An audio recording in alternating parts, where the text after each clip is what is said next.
time of tradition. There were three filmmakers with nothing in common. They thought they had it all figured out. They don't just follow the movies, they make them. Alexander Pavlak, Mario Silvas, and Jamal Alexander are the makers on film.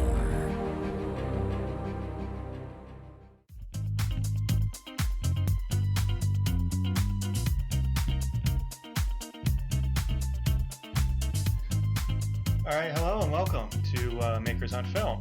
My name is Alexander Pavlak. I am a writer-director. I have been doing this for about 5 years now. I've done a few short films, put them in festivals, won some awards. I'm doing that all out of Tucson, Arizona.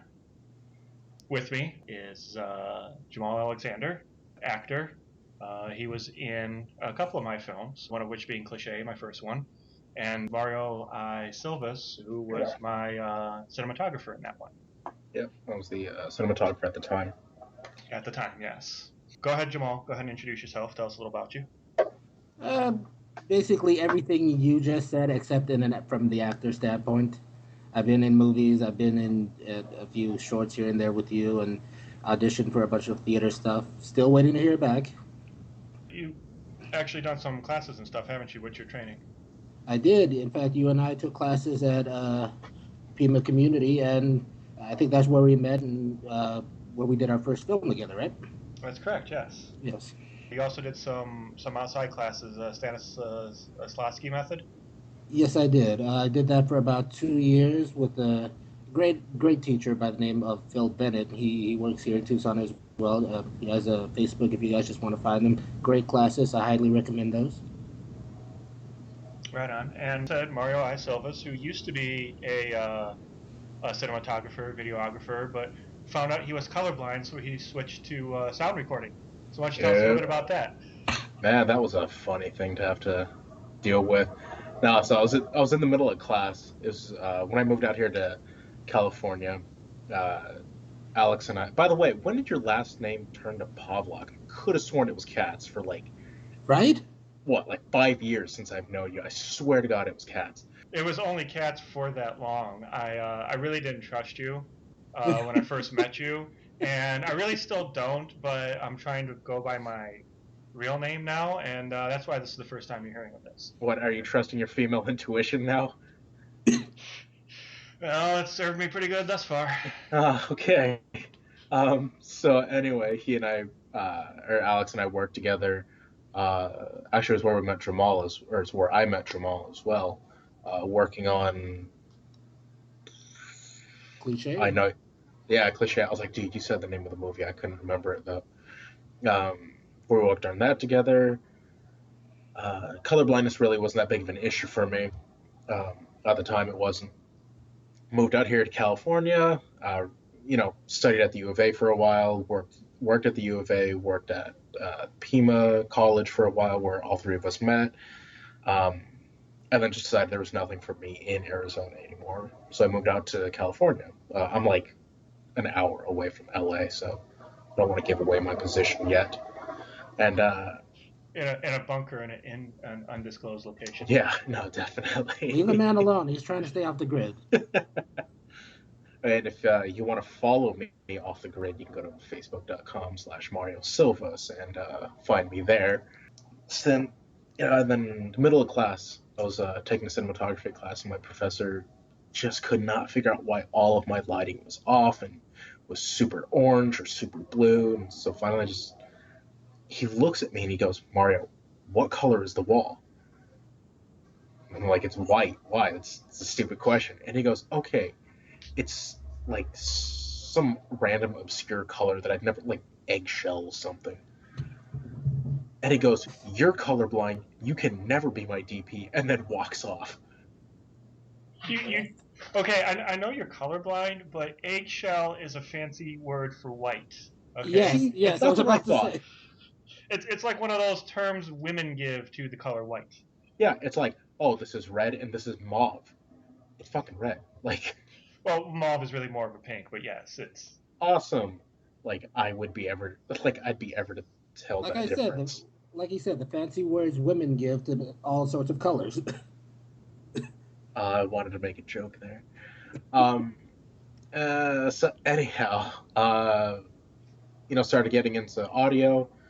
Um, so as a location sound mixer, start loving it, start doing it very well. So I'm actually doing that right now. I've been doing it for about what officially since I've graduated. I've been doing it for about 6 months off and on. Nothing really specific though. I've just been doing indie stuff right now. Right. Um, yeah, that's where I'm at right now. So trying to find a 9 to 5 just to supplement my income as well, which sucks, but a lot of people have to do that just because getting in the industry, just like tens of thousands of other people are trying to do all at the same time, you got to be able to make some sacrifices.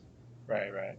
Yeah. Okay. The point of this show is that we're filmmakers, and every week we'll be discussing film and things that are coming out, new trailers like the new Star Wars trailer that dropped this weekend, some of the other movies that are coming out, and things that are movie based, basically like comic books, video games, things that get made into movies eventually. I got a couple of questions here I want to ask you guys. Okay, hold on. I just found, guys. Do you want to own an island in Fiji? Because there's one for sale right now that is in the shape of a penis. Okay. Well, first off, Jamal just ran away from Fiji. Why would he want to go back? No, whoa, hey, hang on. I actually have been to Fiji, and trust me, save your money. It's filled with cannibals. Really? I, Oh, that's disappointing. I went there as a gift basket. They gave me this in a gift basket. They gave me this weird spiral fork, and I asked them what they used it for, and it says human brain. Just matter of fact, like that. Very, very weird. I'd be down for some human brain. It's all right. So, what was this website again, Mario? No, just text it to me later. All right, you got it. Okay. Okay, so I want to ask you guys a couple questions. Just a little get to know you kind of thing. If you guys had the opportunity, what movie would you want to remake? Remake? Yeah. Like, I don't know that I would do it, but I've always thought that the original Terminator, as done by Christopher Nolan, would be amazing. Christopher Nolan's Terminator. Okay, I can see that. Hey, did you guys see the new trailer for the new Terminator? Yes, I did. Okay, what did you think of that? I think it looks amazing. I'm very excited about this. I love time travel stuff to begin with. Yeah. I'm actually I know how this is going to sound, but I'm going to say it anyway. I'm actually smart enough to be able to appreciate time travel stories. So I'm very interested to see what they do and if they create a paradox with these characters or if they somehow are paradox free. So I'm very interested in seeing how they handle the whole thing. Did you just say you're smart enough to be? I'm smart enough to appreciate a time travel story. Okay. I know that's difficult for you to believe because you know me. Oh no, clear, because I'm just sitting here in the background, just where's the blacksmith? Just screaming over and over. Just make sure I heard you right. No, because it's like Back to the Future 2. I personally like Back to the Future 2, and I got it right away. As soon as they pulled out the chalkboard and explained the alternate timeline of 1985, I understood it. I hear a lot of people were confused and didn't understand and didn't like it because of that. A lot of physicists and theoretical people who deal with time travel and deal with that kind of stuff, they appreciate that movie because they thought they tackled it in a realistic manner. And I always thought that it was just, it was a very simplified way of explaining what happened, and that it was very logical in the fact that if you screw up something in the past, something in the future is going to change. And they talk about that all the time, but this is the first time they actually kind of showed it and actually kind of used it as a plot point. So I like time travel movies, and I understand them, and I know they're not for everybody, but Right. No, I got it. I mean, see, I Inherently, the wasn't born in problem with '85. that. Inherently, the problem with all time travel movies is that everybody starts to overthink them instead of just taking the movie for what it is. they do, and I can appreciate my one of my favorite films is Terminator 2: Judgment Day, and I know that they create a huge paradox in this whole thing, but I still love it. I still like to watch it, the director's cut. not the original one, the director's cut. I still love watching that one, and I still, get caught up into it. Even though I know about film, I know about special effects, I know about, story detail and whatnot and editing, and I still get lost in that film. It still has an effect on me. So, I understand that, but, and again, at the very end, I'm like, ugh, that is such a sloppy time travel movie. This new one, just based on the trailer, looks like it's going to be really heavy on time jumping and moving. Just not staying in one specific year or period for too long. Because I'm looking at like the scene on the bridge, and those are some pretty modern cars they're in. Well, Like, I have the feeling it's going to be the Prometheus of time travel movies. Oh, see, I don't get me started on Prometheus. I dislike that, but anyway, I won't get into that. But Apparently, some of us are not smart enough for that kind of movie. oh no, apparently not. But okay, let's not go into that. We'll save that topic for another day. Yeah, please. Yeah, no, let's note that one down. Yes. So, what movie would you want to remake, Mario? Oh man, shit, that's a tough. I wasn't even thinking about that while you guys were talking. Well, I'll go ahead. I'll say Vanishing. Yeah. Yeah, I'll say Vanishing Point. This is, I think, just one of the coolest movies I've ever seen. It's like 1970, 1972, something like that. Basically, it's just a car chase movie. It's a dude in a Challenger. It's a dude in a Challenger who basically stole this Challenger. It's not even his. He's driving it from Colorado to San Francisco, and he accidentally runs a cop off the road, and he gets chased by the police. I'm not going to spoil the ending for you if you haven't seen it, but it's a very interesting movie. It's very much a sign of the times of the 70s. A lot to do with drugs. The dude's on uppers and he does a lot of speed, and it's just for a car chase movie from the 70s, it got a little weird in the middle, and that's what always intrigued me. There was always this one scene where he picks up this hitchhiker. It's the first time he does any kind of downers. He smokes some pot with her. She makes some really veiled reference about him, about her waiting for him, and supposedly this is supposed to be death. And this is all like a dream sequence. And then he wakes up, and the passenger doors open, and you're supposed to be unsure if it's a dream or if it really happened. And it's one of the few scenes that actually happens at night too.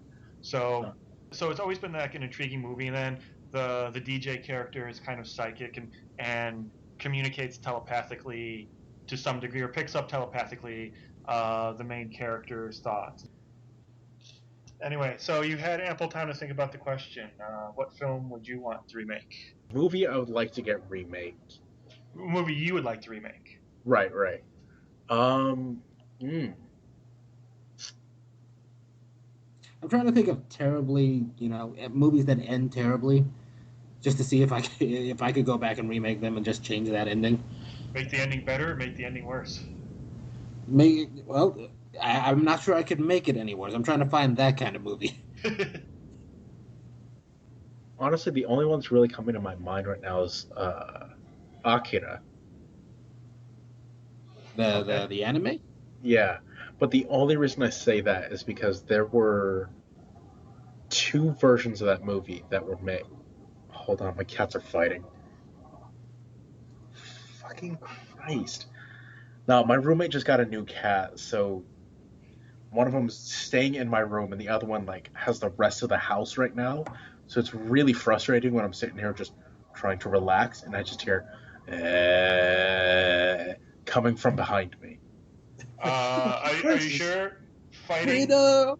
Are you sure fighting is the adjective you want to use when describing what they're doing? Yeah.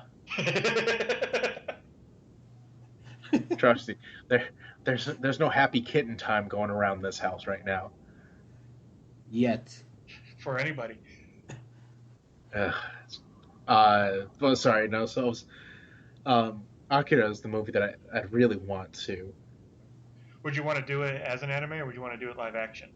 I would. The only reason I say I want to see it redone is because there was a Japanese version that was only released on Laserdisc. and it was like there were only like 5,000 copies of that made, or it was something so like ridiculously small amount that it's almost impossible to find this version of Akira now. So I'd want that movie to get remade for that Japanese Laserdisc release version only. You want to remake a movie just so the Laserdisc version will resurface? Yeah. Because I want some nerd out there to be like, oh, that's a piece of shit. Like, here's what the original was. And then they have that, and I'm just jackpot. Awesome. Now I can see the Japanese Laserdisc version. Okay, my question is, you can find the Star Wars Holiday Special, which aired on TV once and only once, and then was quickly denied by everybody involved in Star Wars. Oh, You hell yeah. you can find that on DVD and on the internet and on VHS and all that. How can you not find Akira, which was actually mass produced at one point? But the American version of that movie, or, over the sea, or whatever the fuck you want to call it, it was what we all know and love as Akira. But there was one version that came out on Laserdisc, and I've I didn't even see the entire movie. I saw the last like 10-15 minutes of it, and that was it. Like, I asked the DJ where it came from and everything, and he's like, "Oh, this is from." Uh, uh, he was saying it was from a Laserdisc version of the movie, and I was asking, do you have a version of it? Like, I'd love to see the movie. And he's like, "Oh, I don't even have a version of the movie." He's like, "I just have this clip." Because it was a portion of the movie that, like, I know the movie very well, but I'd never seen this scene in the movie. It really threw me off. My friend Toby had a Laserdisc player, and I actually purchased a Laserdisc, Just A. just one Laserdisc. Do you guys want to care to guess what the movie might have been? Who Framed Roger Rabbit?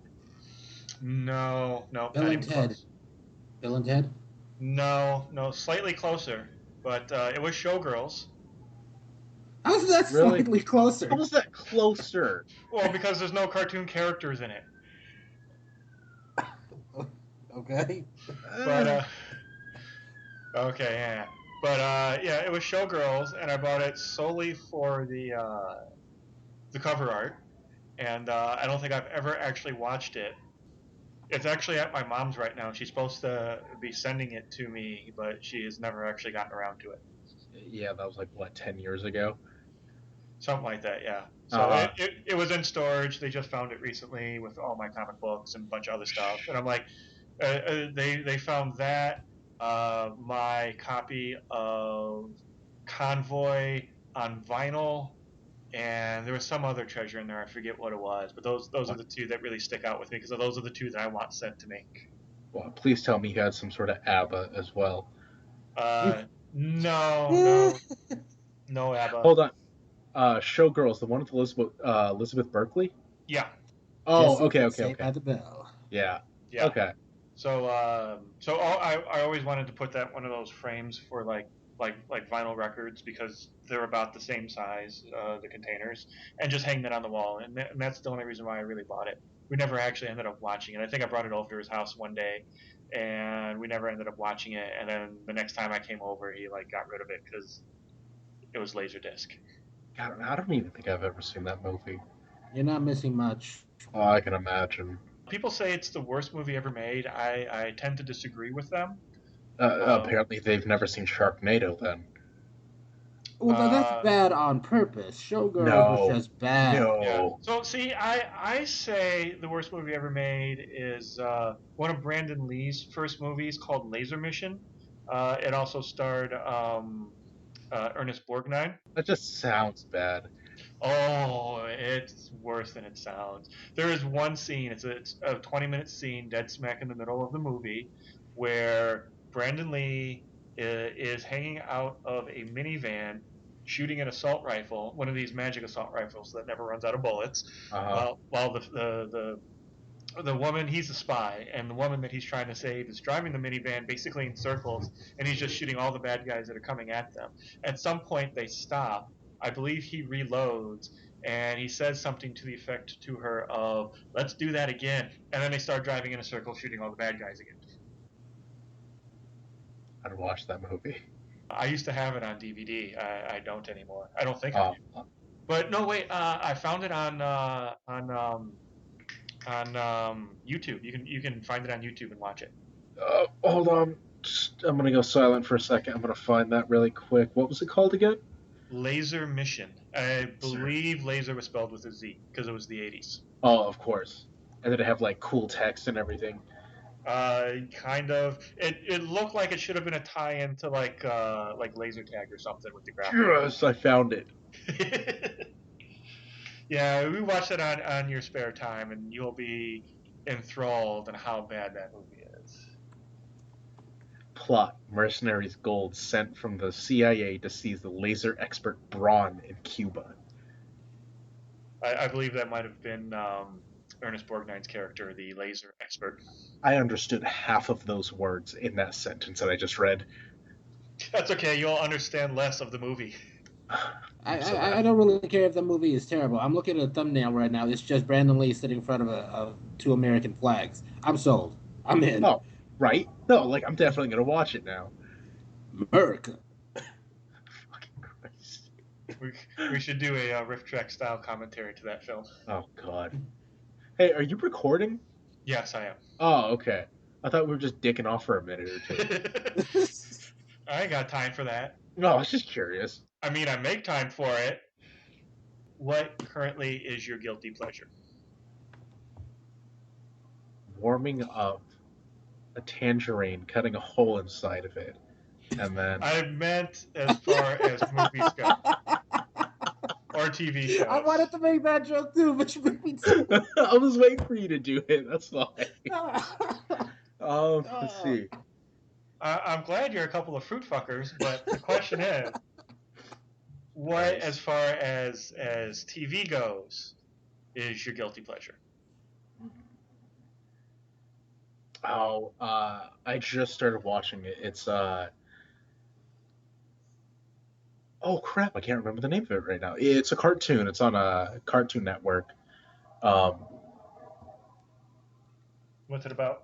It's this kid, Rick and Morty. That's the name of it. Okay. Rick and Morty.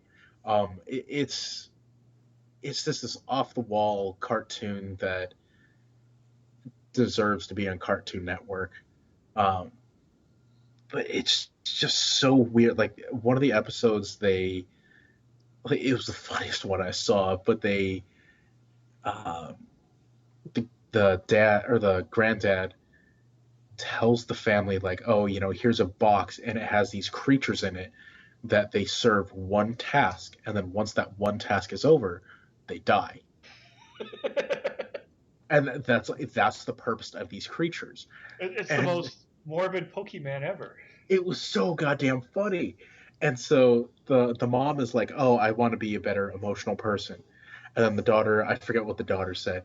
And so the wife is able to get hers done. The daughter is able to get hers done. And the dad, his goal was to have a better handicap in golf. And so they're going through it, and these creatures could not help him. They keep telling him to do this, nothing. And it lasts the entire length of the show. And so finally, at the end of it, like, these creatures, they get this box, and they're making more of these creatures. And then, like, one line they said was like, oh, the creature's called meseeps, or something like that. And they're like, oh, we've been alive for, 12 hours, and that's millennia in the meseeps time. And it's just these stupid fucking just dumb little jokes that this show has that I was rolling on the ground laughing. I would highly recommend that show if you guys like off the cuff cartoons or just shows in general. I've seen a few episodes of it. It's pretty. It's random, but a great random. Yeah. Oh, I'm gonna have to check that out. Okay, and you, Jamal, what's your guilty little pleasure? I honestly can't think of one right now. when I watch anything, I'm probably just catching up on movies that I've neglected to watch for like years. I just saw Skyfall like last week. Uh, I guess insert random funny anime at this point. Like I no, I've sat through entire seasons of animes that are meant for probably uh, teenage schoolgirls and watch the whole thing and laugh my ass off at it. That's it. I can't think of anything. So it's not Wicked Tuna anymore? No, Wicked Tuna is not a guilty pleasure. I'm very proud of the fact that I watched Wicked Tuna. What the fuck is a wicked tuna? Wicked Tuna is about a bunch of Boston middle class fishermen, basically, who go out for like days at a time, just waiting to get that slobbin master, as they call it, the big tuna. And apparently, they make quite a living doing it. All right, season 2 is on YouTube right now, so I'm gonna do that for a while. Of Wicked Tuna? Yeah, I'm gonna watch Wicked Tuna and see if I get on Jamal's. All right, so I'm gonna watch Laser Mission first, then I'm gonna watch Wicked Tuna and get on Jamal's level. Okay, so if you want to get on my level, and you're not going to find this, you're not going to find this on YouTube. I've tried already, but it's the Mob Wives. Oh my god. Mob Watch? Wives. Mob Wives. Yes, it's a bunch of women who What? are somehow related to mob people. Either most of them are daughters of. Some of them are actually married to mobsters. One of which is married to, or is the daughter of Sammy the Bull Gravano. Another one is Anthony Graciano's daughter. If you're familiar with the mafia, especially in like the 80s and 90s, you'll know these names. And Found it. and then the other ones are kind of a little more low level. One of the girls was the relative of the guy that Invented mac and cheese. no, the guy that what's his face played in Donnie Brasco. Not Donnie Brasco, but the other one. Johnny the Bull? No, Lefty Guns. Lefty Guns is the name of the character. I forget who played it. It's an interesting little show. It's basically women trying to gain respect by yelling at everybody and telling them that they're going to kill them.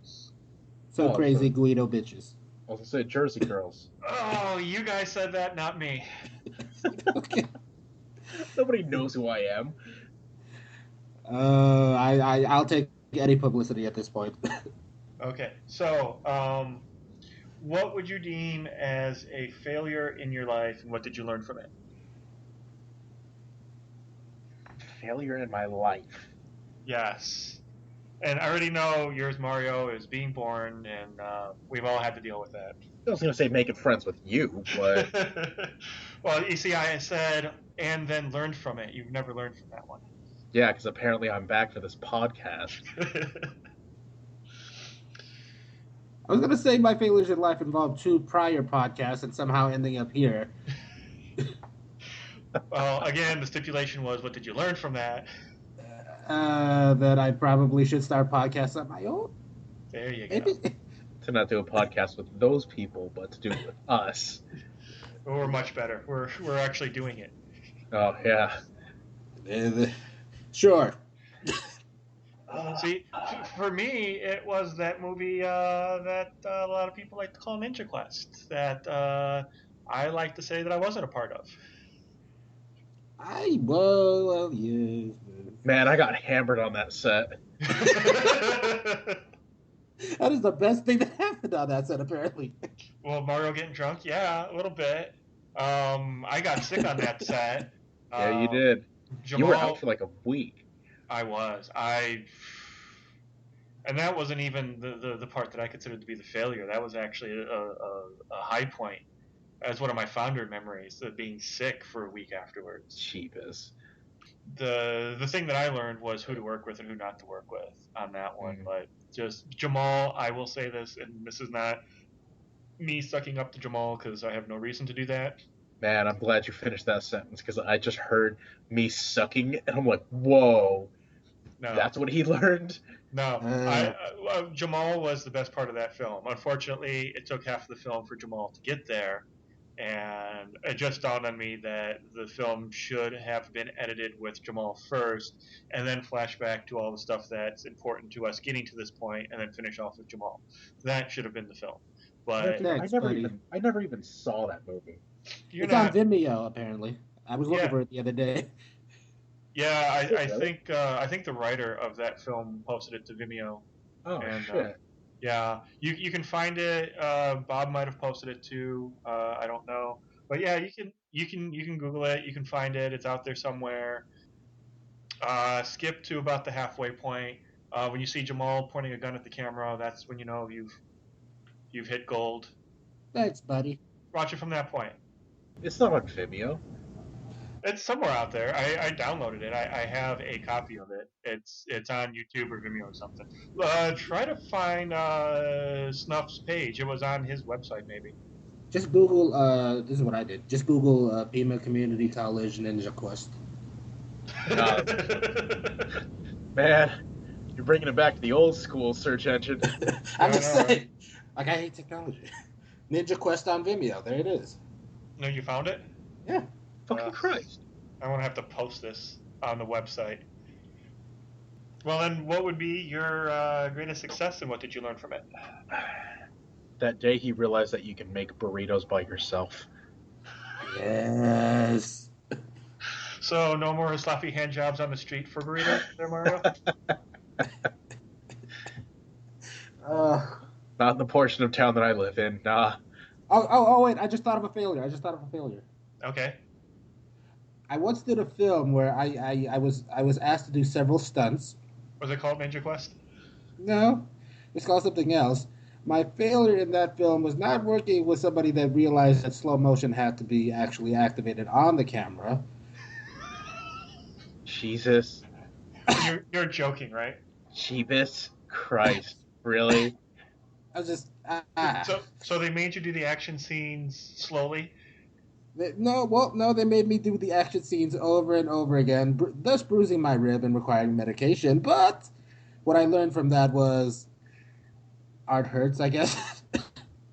Wait. Are you talking about cliche? What? I remember you whining about bruising your ribs on cliche. Oh, I jumped out the door. Oh, I fell down the steps. Oh, my ribs hurt. The one perfect take. It was the one take that the slow-mo wasn't on. Oh shit, I was... Yeah, talk to the cinematographer on that one. Yeah, I'm kind of an asshole did that.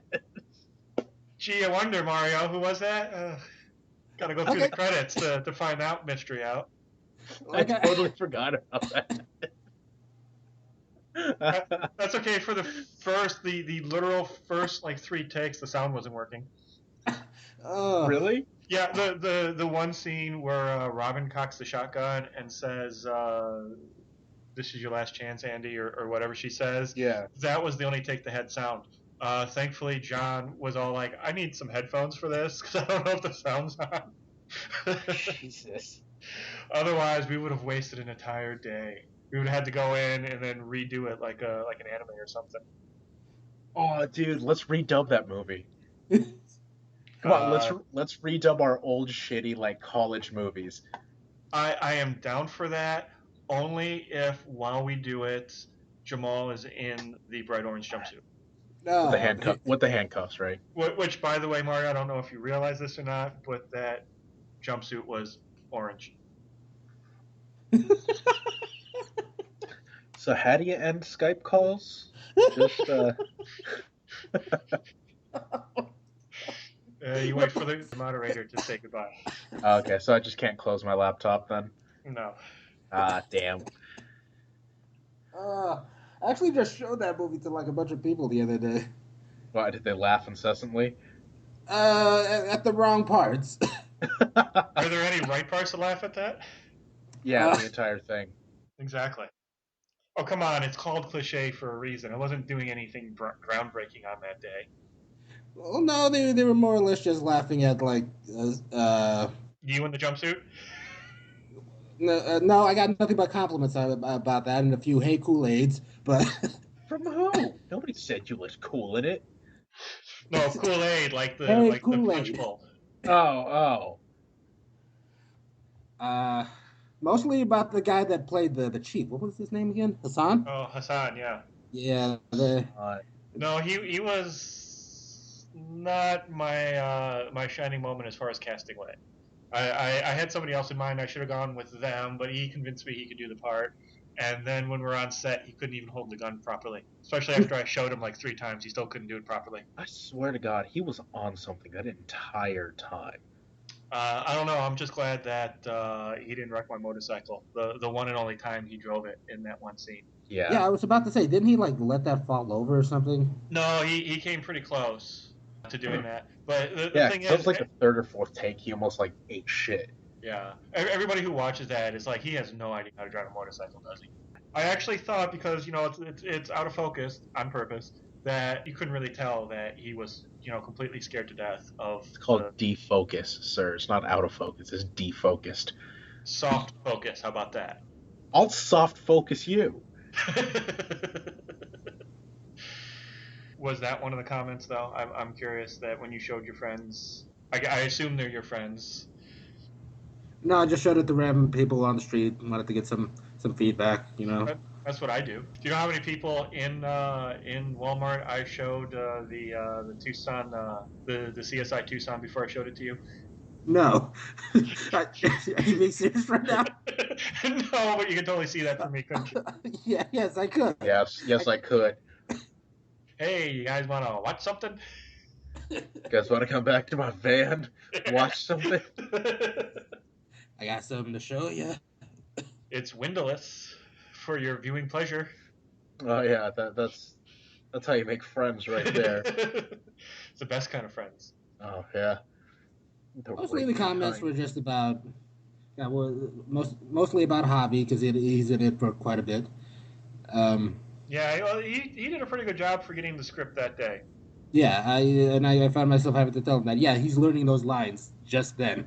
Yeah, Oh yeah, Javi, he was cool. He he bought was his good. pizza. He did buy his pizza. That was Yeah, very he nice of him. did. He had the same problem you have, where the outfit that he was in was slightly smaller than he would have liked. Slightly. Slightly. Well, You, he was wearing one of my suits, and he and I probably weigh the same. He's just like 3 inches shorter than me. So yeah, it was a little tight around the midsection, I guess. Mine was a lot of tight around the midsection. I vividly remember a button popping at one point in time. The damn thing didn't have any buttons. Yeah, exactly. After you put them on, they didn't have them anymore. Uh, I'm gonna lose a ton of weight and put it on YouTube just to spite you too. You're gonna put the weight on YouTube? No, I'm gonna lose a ton of weight and like video the whole thing and just put it on YouTube. You're gonna do the before and after? Yeah, with Christopher Nolan music, like every douchebag does when they do that on YouTube. Please do the truffle shuffle when you do that. Oh my god, that was one of the more racist films that everybody loved. Oh hell yeah! Yep. So is All right. everything by John Milius too. So anyway, So yeah, crickets. yeah. Did you guys answer the question? Was there anything that that was successful in your life that you learned something from? Honestly, school. You were successful at school. No. That's the one thing I regret in life. No. And it's nothing to say that I don't appreciate having the education I did, but having the career choice that I did. Now that I look back on it, I really wish I wouldn't have gone to school That you would and have or would not have. would not have, Okay. and just try to be utility or try to be an assistant or essentially go into the industry right away and not not be in crippling debt at this point in time and trying to recoup all my losses after 2.5 years. I guess that's my biggest regret, and also the one thing that I learned from the most is, man, if you want something, you got to just do it. And if it sucks, that means it's working. And you just got to keep trying and trying and trying. And if you are laxed for one day, you're done. Like, you're never going to make that up again. Don't get me wrong. We all need that moment to sit back and relax. But if you're not doing what you want to do, then why are you even trying? Then what's the point? Exactly. Yeah. But I guess that's what I've learned in my 3 years being out here in California. Oddly inspirational. Not really. It's just bull crap that I'm going through right now that's made me realize that harder and harder.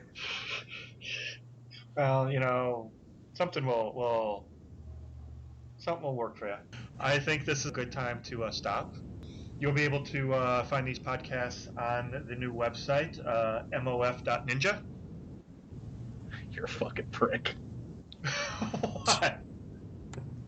That's the website. MOF for Makers on Film. MOF.ninja. Because There's no such website. I'm going to it right now. Well, it doesn't exist yet. I'm not gonna put this on there tomorrow. Prick. You're a fucking prick. I'm waiting until we get three podcasts, and then I'm going to do a whole thing about it.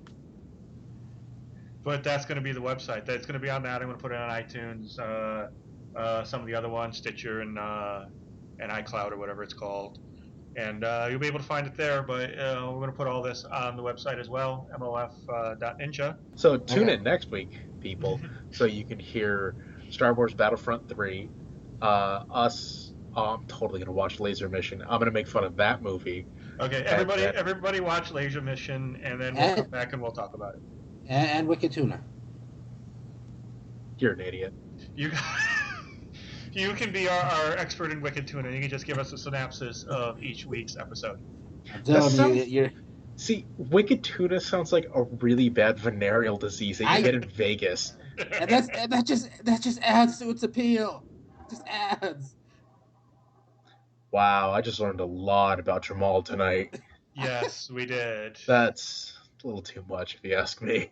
Hey, I broke a rib for you, sir. What, my movie? You have never went to the doctor to verify that. So as far as I'm concerned, you're just No, not true. I did go to a doctor. Did you? Yeah. And he said you broke a rib. Oh, he said I bruised a rib.